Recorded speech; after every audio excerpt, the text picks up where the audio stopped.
মাননীয় সদস্য জনাব নুরুল ইসলাম, বরগুনা 2, পরবর্তী প্রশ্নটি উত্থাপন করুন। এটা একটু পার্সিয়ালিটি হয়েছে মাননীয় স্পিকার, আপনাকে অনেক ধন্যবাদ। এবং আজকের সকল এই বিষয়টি অত্যন্ত গুরুত্বপূর্ণ এবং পার্টিনেন্ট আমার এলাকার প্রশ্নে, সেই জন্য প্রশ্নটি আমি উত্থাপন করেছি।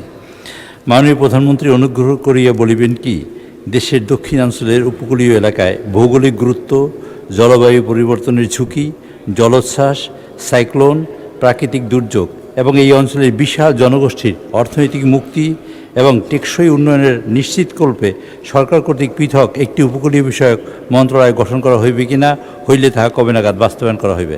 ধন্যবাদ মাননীয় স্পিকার। মাননীয় প্রধানমন্ত্রী।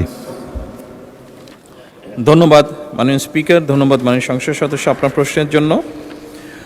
দেশের অপার সম্ভাবনায় সমুদ্র সম্পদের বিজ্ঞান ভিত্তিক টেকসই ব্যবহার নিশ্চিতকরণের মাধ্যমে সুনীল অর্থনীতির বিকাশ এবং জাতীয় সুনীল অর্থনীতি কর্তৃপক্ষ প্রতিষ্ঠার বিষয়টি বাংলাদেশ জাতীয়তাবাদী দল তথা বিএনপির নির্বাচনী ইশতেহারে রয়েছে। এছাড়া 2005 সালে তৎকালীন বিএনপি সরকার উপকূলীয় অঞ্চল নীতি 2005 প্রণয়ন করে, যা উপকূলীয় অঞ্চলের উন্নয়ন এবং সুরক্ষা একটি গুরুত্বপূর্ণ মাইল ফলক।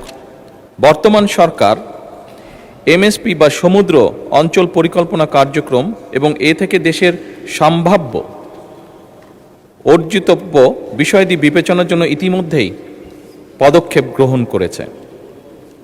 সামুদ্রিক সম্পদ, মৎস্য, পর্যটন এবং পরিবেশ সংরক্ষণের মধ্যে সমন্বিত ভারসাম্য প্রতিষ্ঠা এবং সুনীল অর্থনীতি টেকসই ও দীর্ঘমেয়াদী উন্নয়ন নিশ্চিত করার লক্ষ্যে প্রয়োজন হলে 2026-27 অর্থ বছরেই প্রাতিষ্ঠানিক কাঠামো গড়ে তোলার বিষয়টি সক্রিয় বিবেচনাধীন রয়েছে।